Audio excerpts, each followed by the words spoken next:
Good morning, everybody. Welcome to Indigo Odyssey Tarot. This will be a pick a card spread for the bi-weekly days of the 21st and the 22nd of August. I set right in front 3 choices of cards, each with a stone on top. So the first one we have green adventurine, and in the center we have pyrite, and at the end we have a clear blue calcite. So if you just want to take a moment to meditate on the cards you might like, I will begin the read in just a moment.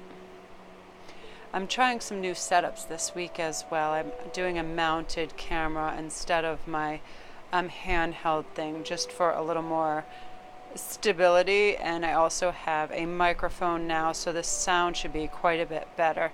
I know everybody who does this, I'm certain, goes through these freaking times where you have to just get things all in coordination, the picture you want, the sound you want. So hopefully this sound will be much better with this microphone. Okay, so I'm going to begin over at the left with the adventurine first.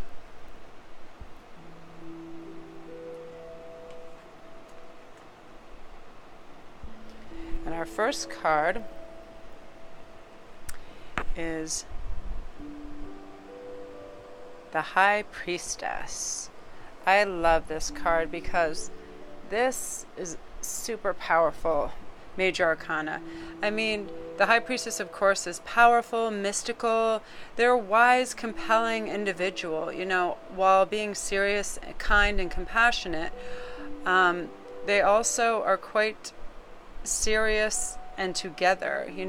Look how they depict her. She wears like an ethereal silver gown with the royal blue cape and her feline calmly at her side, and she has the blue sky and nature in the backdrop. The High Priestess is portrayed, of course, as a calm individual in control of the occult power she wields. She doesn't lean towards waxing energies or towards waning energies of the moon. She's not inclined to light or dark. She is centered and neutral. She wears the triple goddess crown and necklace of amber and jet stones that denote her rank. Amber increases mental power and jet enhances the psychic abilities. So both are important qualities in the High Priestess. You definitely want to be able to just really tap into your intuition, which is going to help you get in touch with your higher vibrations and the answers you're seeking. Because each day we wake up, I feel like I recognize this now that I'm getting older and my studies are deepening in these sorts of things, but I always knew from a young age, like right from wrong, and I was always for the underdog and the person that couldn't cope or handle things well themselves, to aid and help them in things. But a lot of times people don't realize really what's going on inside of them or their latent abilities until they start to get what I just call like intuitive hits and taps, and then you're like, why would I know something like that? Why would, like, you ever have that time when you don't feel well and you reach for the craziest thing? I do that with natural herbs and seeds and stuff. Like if I had a stomach ache, I would just eat really crazy things or buy something at the grocery store, later to find out that these are things that pharmaceutical companies put in their medicines for that specific problem. And it's like, yeah, I feel like I have in some frequency dealt with natural herbs and medicines because I'm inclined to want those things when I'm unwell or I have that ailment. And through studies I found out that, of course, as pharmaceutical companies, almost all of their cures and stuff all come from all the natural plants and organic matters that are natural healers of that things. Of course, Indians and Native Americans, Eastern medicine is huge on that. Like the Eastern medicine with all the mushrooms and the herbs and the things that they prescribe in the medicine shops is the quick, natural way to things.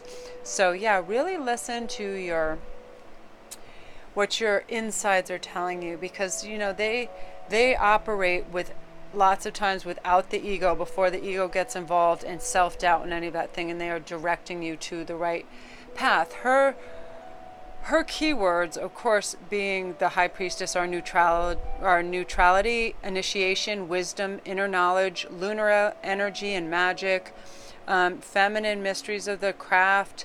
Just really, you're seeking that answer that's out there, but doing it in a very grounded, balanced way, because it is going to provide you with the answers you need. So let's see what's following for an oracle card. I'm doing this standing behind the tripod because I want to try different filming methods. The star, that goes so perfectly with this because, you're looking to the future with hope and optimism, the power of faith. It's happy times and changes that bring relief from challenging times. The star is the dream card, it's the wish card. It's that breath of fresh air that rebalances and recharges you and sets you on your path for what you need to do to get to those higher realms of thought and action. Like, we all experience that. We get in our cars with the best intentions in the morning, and then we're cut off or honked at by some just riotous idiot that's in a rush, and we have to just go with the flow and look inside and go, hey, how is this really going to affect my well-being? Just let it go. It's those little things when you have to pick your little battles. And most of the time, things involving traffic don't count, but they can start to alter our mood before we arrive to the place we are. And we're then carrying that energy with us. So it is our choice what path we want to take. Hey, should I just be grounded and release this and then free my plate for other things? Or should I carry this? And if we carried each one of those little marbles of indignation that we have throughout the day, our backpack is going to be chalk or black. Because I tell you, there are a lot of thoughtless people out there that are not self-aware. We know this. Still, sometimes it's a knee-jerk reaction because people can be thoughtless. But you have to let those marbles go each time they come so you're not carrying that weight, so you can be free of it. Oh, and look at that. This is so nice going with all the others. This ties this up so beautifully. Protect the wild and green.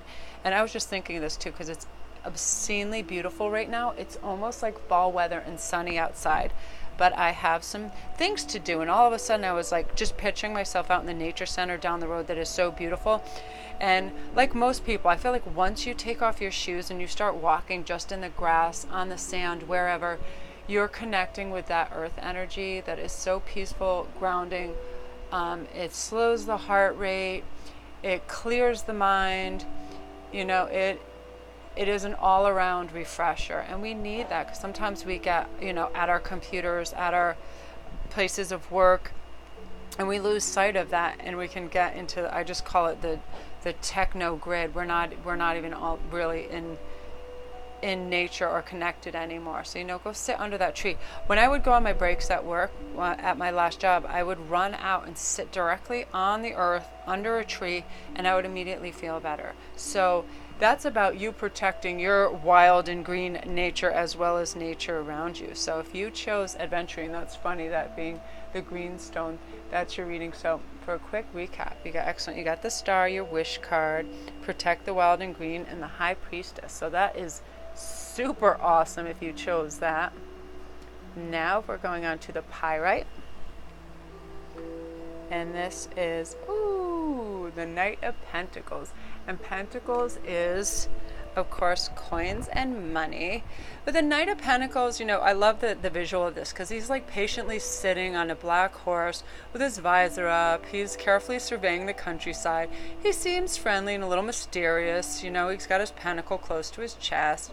And he holds it like a shield. And a knight is a steadfast, faithful person. And the Knight of Pentacles is a representative of the goddess, as in the Green Knight of myth of legend. It's just like the Green Knight does not actively seek out battles, but he is ready for them all the same. He is prepared. And in the background, we see a beautiful yellow sky at dawn and the green fields and a stream. And the stag that's on there, he represents the element of earth and the qualities that encompass the Knight of Pentacles, which is pride, poise, and integrity. Knights have always been, of Arthurian legend, the sort of the guys that are the upstanding citizens for what is right. So the meanings, when I feel this card comes up, the messages I get, it, you know, and it arrives in a reading, is expect a test of some kind. You know, this won't be a drama-filled scenario, but sort of like a quiet test of your personal beliefs and your honor. These pop up daily in little ways, you know, where like somebody, a coworker or a family member, says something that is not exactly on the right axis or compass of what's true. When you realize this, you know, I don't let those little things slide. And that's why I believe people, they have very specific opinions about me, because I'm very kind and gentle, and I will give you the shirt off my back. But if I feel like your actions don't match your words, and you're insincere or you're devious, I just cannot hold that in.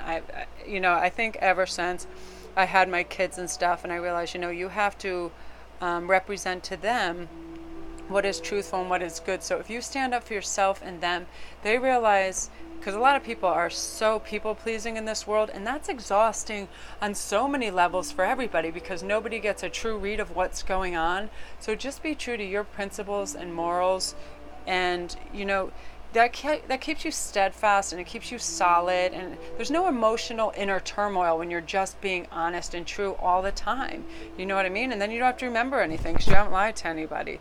So expect some kind of test, and just pause. Here's when I run into problems, is when I have an immediate reaction. I don't need to immediately be verbal about what I'm witnessing, and neither do you. So if something comes into play that is not right to you, take a breather. Go have a cup of coffee, go for a little walk. Simply just change your perspective for a second so you can regain your balance before you verbally engage. That's what I need to do, because sometimes it's like I will just jump right in there, and it comes out more than aggressive than maybe you would have liked or whatever. So it's that little pause. It's like, okay, how can I display these feelings or emotions towards these actions that are going on, but in a well-balanced way, you know? Because the Knight of Pentacles also represents a down-to-earth young man with dark complexion and eyes. He's kind and compassionate. He's dependable and methodical, but the key words to this is definitely practical, active observation. By sometimes just really observing our environment and the people that we're engaging with, we can get the necessary tools emotionally to cope with anything. By feeling like you don't have to engage, because most of the time we don't. It's usually what's going on around us. I find the people doing the most crazy talking or constantly have to be attention seeking. It can be extremely draining for especially somebody that's empathic to engage in that, because attention seekers or glory hounds or whatever that's out there, they just want that constant feedback. So you just step away from that and let those people be whatever they're dealing with, and you methodically deal with your life's challenges, you know, because there's so many beautiful things that happen like every second, and in order to be in our spectrum and be able to see that and pick those choice little beautiful things that happen without the day, we need to step away from the loud garbage of the background of people that just need constant attention. You know, just step away from that, because it's going to keep you balanced. And then I got to learn how close this is to that. We have the Princess of Spring. She comes up so often, it's not even funny. I do not think I've had a reading where she has not popped up. It's crazy. So the Princess of Spring is optimistic, enthusiastic, you're creative and energetic, you know, and then the little thing at the bottom says it's time to go after your dreams. Do something that expands your horizons and let your creativity take flight. Now, I'm lucky enough at the moment to be doing exactly that. I wanted to read tarot, and I wanted to do some online things with it for quite a long time, but my 9 to 5 and all my other obligations had simply devoured that time, and it left me really sad, because I would do all kinds of readings for my friends, myself, and I also make jewelry, and I have fantastic ideas like whilst I'm doing other things, but then I would get home and I'd be too tired to implement them, because I would simply be wiped out, because a lot of my jobs would be highly physical as well. And also when you're dealing in customer service and people, and that can be just energetically really draining. So, always remember, even no matter what you're doing, to stay optimistic and stay enthusiastic about life. Because, especially creativity, I find creative people, sometimes they don't even know it, and it can be very latent. I mean, it can come later in life. You can have some inclination right now, like, oh, I really love, working with flowers and plants and this and that. And then you start to hone your craft. And when you see results of that, then you're like, wow. And then you have this enthusiasm for life when you wake up because you're doing what your true calling is and what you like. And I find myself, now that I'm able to do this for a while without all these interruptions and craziness, I feel like I'm a calmer, much more joyous person. Like, I'm so happy when I wake up because I start creating. Like, I've been making jewelry all day. I haven't even left my house, and I'm like, I'm so happy, but I need to, as well as everybody else, find balance and be outside and be excited. Nature sometimes is such an energy-giving place to be, and just the crazy animals and birds. Like, I could watch birds all day. When you go out and you see like the crows and the way they all interact with each other and the way that they can steal food, just funny things like that. Enthusiasm for the little things, like that fantastic soda you can have later. Okay, and then this one following, I'm like, yeah, that's soda you can have later. Oh, look how much soda she drank. Embrace the feminine. I love this. This comes up an awful lot too. A lot of times I find with this that the feeling that I get and the message I receive is that sometimes people in this hustle bustle, what can be a very aggressive place, the earth sometimes, especially in business, we forget, about our femininity, and people really respond to a little softness and kindness much more than having to be the leader, the boss, the louder one, the one in charge. And people don't even realize sometimes they're fighting for that crazy supremacy. And for what? I mean, you're trampling on other people so you can have the last say. And most of the time, I have found this in my life, people will listen to the softer voice that is not always talking, because they choose their words wisely. They're not always over talking people. They're not always trying to present why theirs is the bigger, better deal idea, so on and so forth, Sometimes just that lovely femininity and kindness just is so lovely. You know what I mean? We used to have this customer that came in, and she was just the sweetest lady, and she'd always have big orders, and they were time consuming, but nobody cared because she was just so lovely and breezy and would just chat about just fun little things she was doing during her day. She was very feminine, and that gentleness calmed the air. It really did. It made everything much more relaxed and chill, for sure. And then you ever get like a man that's like, I got 20 minutes, I need this, you're like, whoa, you shut off immediately, because nobody needs aggressive, spastic energy. Everybody would choose a kind, feminine energy over that any day, I'm sure. So if you chose that, that is fantastic. Just remember, life has magic everywhere. We really need to seek it out sometimes, instead of just being like, we are our thoughts. We can choose to be bored in 1 second if we want, but isn't it better to find some magic like this? Ta-da! I love this. This reminds me of like the Holy Grail. When I see this cup, it makes me laugh. The Two of Cups. I call that the elixir of life, because it's a huge offering. And I like how the man and woman are standing before a sparkling lake, and they're facing each other, and her gown is ocean blue and flowing, and he has watery shades on too, and their front hands are holding the cup to each other. I love this because the Two of Cups represents relationships specifically between two people. That's why it's the two. And it symbolizes balance and equality, which is really important in relationships, because so often people need to demonstrate they are the alpha, and it becomes exhausting, because they're really only an alpha in their mind. And if somebody has to say that over and over, they aren't really an alpha. Alphas just become that, you know what I mean? And this is about equality, and you need that. That's the basis for a long-standing, lovely relationship where there's give and take, you know what I mean? It's like a magical union that binds people together, your heart, your body, your soul. You're on the same belief system in the best possible way. And when this card sails into a reading, it symbolizes romance and engagement, a happy marriage, a romantic relationship. You know, I just love it. It's just that all-encompassing goodness of love, and you're looking out for that person. You want what's best for them. If they're coughing, sneezing, and wheezing, you want to find that medicine that makes them feel better. You see fatigue on their face when they come in for a hard day. You read their emotions, and you want to help them. It's an indication of a close friendship and successful and happy business partnership. You know, it illustrates the hope of a new journey together as a couple, or a long-standing. It shows us there's always new emotional opportunities for supportive friendship. That's so important in everything, whether it's a lifelong friendship. Like, I have very few friends. I have one best friend I've had my entire life, and I love her to death, and I would do anything for her. I swear, she needs a kidney, I'm there, whatever. Jeannie is my gal. And that's it too. You are supportive no matter what. Even if they're going off the deep end, they're not in a good mood, whatever their choices are, you're like, I am here for you no matter what. I am an ear, I am legs if you need me to walk somewhere. I am this, I am that, I am whatever you need. You know what I mean? She pops into my head at least once a day. I'm doing stuff, I'm like, oh, Gina would love this. And she, you know, you just think of them, you support them. And my spouse, I've been married for 25 years.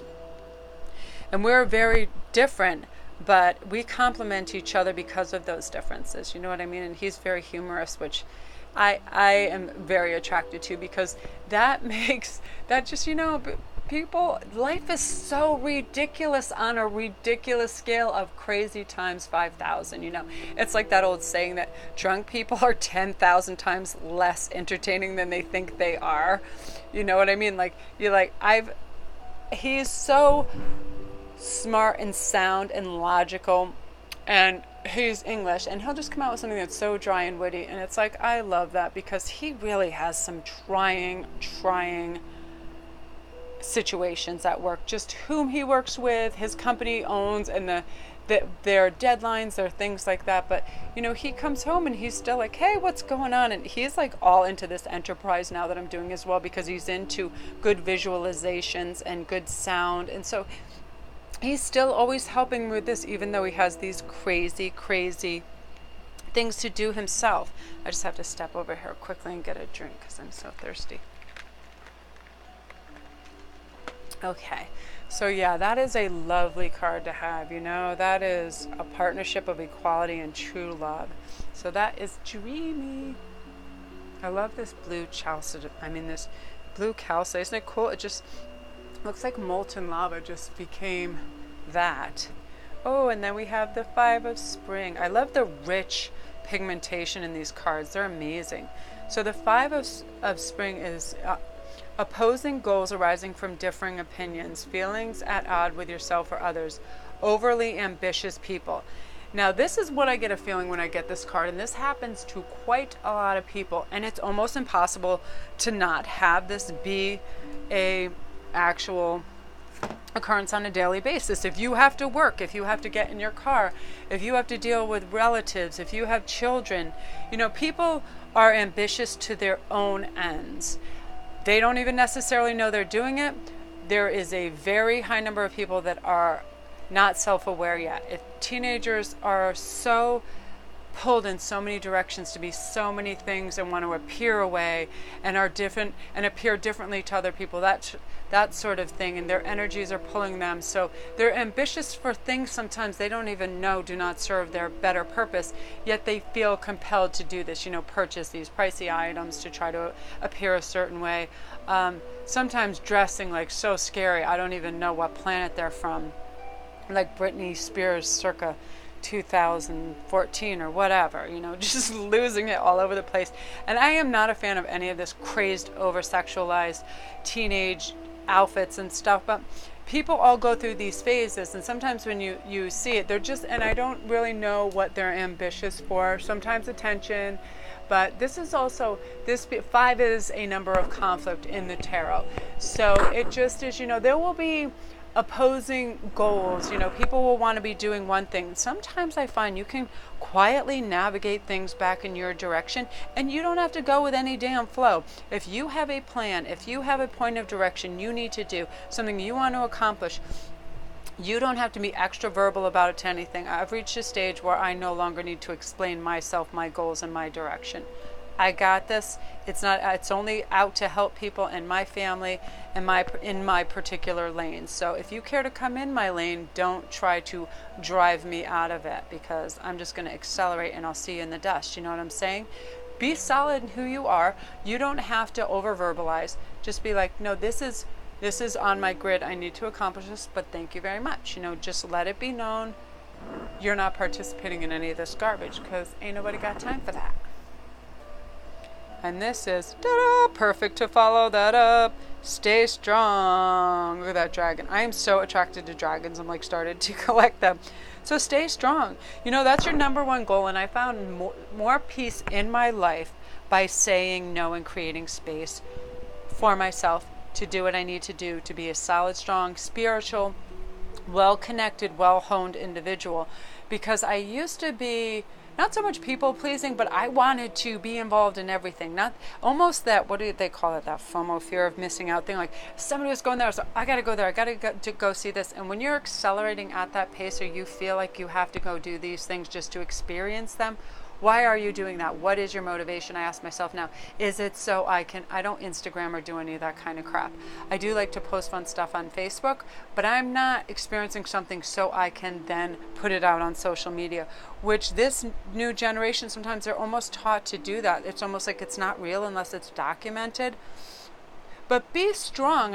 Know what directs you, and what really makes you on your highest vibration, most receptive to new information, people, what puts your feet firmly on the ground, makes you make the right decisions, the right choices. For me, that's time alone, and that's time in nature, for sure. Even yesterday, I was wigging out a little bit on my husband and not being super pleasant, and I knew right away why it was, and I told him I have had zero time alone. I have been, I was like, oh, I'll go here with you, I'll go do this with everybody and everything. I got home and I was like, yeah, I can relax, and then I can do tarot. He walked in the door right then, and I lost my peace of mind. And in order for most people, and I'm sure you as well, to stay strong, you need that alone time, whether it's just even watching funny shows that make you laugh a little and reflect, relax, and escape from your mind, because our mind can treadmill out on us and, oh, we got to do this and that and that and that. No, we don't do anything. What we got to do is breathe and eat some food and drink some water. That's all we got to do. The rest, I'm just like, let nature take care of it. And I am in that crazy zodiac sign, Sagittarius, where sometimes through dumb luck we get the craziest things and the luckiest breaks and the nicest things occurring in our lives. But I also believe in the law of attraction, where I believe I'm always abundant, I have enough. And you do that as well. When you want something, be like, that is going to happen, that is going to come to me, I would like that. I'm not putting a time frame on it. It's simply something that is going to come into being.